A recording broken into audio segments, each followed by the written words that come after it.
ক্ষমতাচ্যুত আওয়ামী লীগ বাংলাদেশের বিরুদ্ধে অপপ্রচার চালালেও সরকারের প্রতি আন্তর্জাতিক সমর্থন থাকায় তারা ব্যাহত হচ্ছে বলে মন্তব্য করেছেন প্রধান উপদেষ্টা ডক্টর মোহাম্মদ ইউনূস। তিনি বলেন, সারা পৃথিবী জুড়ে আমাদের একটি বড় রকম সমর্থন গড়ে উঠেছে, যে কারণে অপরপক্ষ সুবিধা করতে পারছে না। পদে পদে ব্যাহত হচ্ছে যেখানে যারা যাচ্ছে।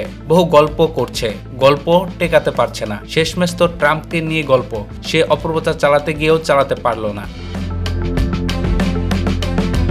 শনিবার 15 ফেব্রুয়ারি রাজধানী ফরেন সার্ভিস একাডেমিতে জাতীয় ঐক্য কমিশনের সঙ্গে রাজনৈতিক দলগুলো হওয়া সংলাপের সূচনা বক্তব্যে এসব কথা বলেন প্রধান উপদেষ্টা ডক্টর মোহাম্মদ ইউনূস।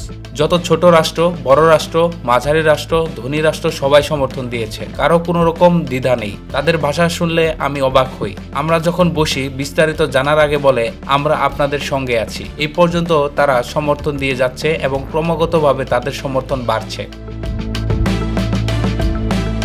প্রধান উপদেষ্টা বলেন, আমাদের যে দুই সমর্থন, অভ্যন্তরীণ একটা সমর্থন, আন্তর্জাতিক একটি সমর্থন, এই দুই সমর্থনের ভিতর দিয়ে আমরা যদি নতুন বাংলাদেশ গড়তে না পারি, এটা আমাদের কর্মের দোষ ছাড়া আর কি বলবো। আমরাও এই সুযোগ ছাড়তে চাই না। তিনি বলেন, আন্তর্জাতিক মহলও আমাদের জিজ্ঞেস করে তোমাদের অর্থনৈতিক দিক থেকে আমরা সাহায্য করতে পারি কিনা, সংস্কারের ব্যাপারেও আমরা সাহায্য করব। তোমাদের কি দরকার? তোমাদের এই সংস্কারটা দরকার, তা না হলে এই যে পরিবর্তন, এটা টিকিয়ে রাখা যাবে না।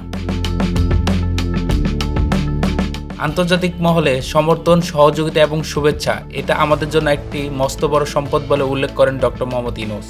বলেন, আমরা তাদের বলি আমাদের এই স্বপ্ন, আমরা এই করতে চাই, ওই করতে চাই। তারা বলে তোমরা করতে পারো, আমাদের কোনো সমস্যা নেই, আমরা আছি তোমাদের সঙ্গে। ডক্টর ইউনূস বলেন, পত্রিকায় প্রকাশিত হওয়ার পর দেশের ভিতরে এবং আন্তর্জাতিকভাবে মানুষ প্রথম বুঝতে পারলো আমরা কিসের কথা বলছি, আমরা কোথা থেকে এসেছি। কাজেই আমরা প্রথম পর্বের পর দ্বিতীয় পর্বে এলাম। দ্বিতীয় পর্ব যেন আমাদের আনন্দের সঙ্গে খুশি মনে সম্পন্ন করতে পারি।